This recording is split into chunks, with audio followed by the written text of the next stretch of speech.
Yung kayo na rin po nagsabi, it's the BICAM report po.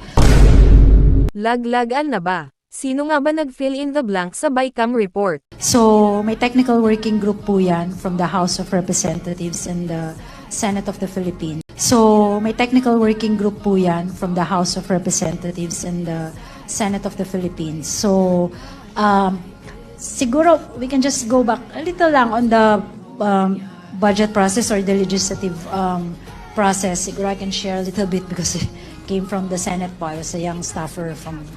Ibig mo ba sabihin ma'am na yung taga-technical working group ng each houses ang trumabaho? Sino ba sila? Back then. So, pag napasa na po yung batas from the Senate and the House, magbabaycam sila. So, ang i-report po sa floor at ang i-ratify ng floor, yung mga napagkasunduan nung dalawang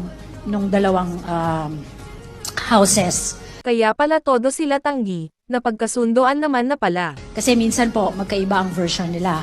So, ang i-report po nung chairman ng appropriation at saka chairman ng finance na ipapasa nung dalawa yung agreements nila doon sa mga provisions ng pinasa nilang bill. So, yun po yung BICAM. Pagkatapos po yun na-ratify, babalik po sila sa kanilang mga technical staff and then they will write it again. Lilinisin po nila kasi kung makikita nyo po, ang pinapasa lang po nila sa floor pag nag-ratify sila, even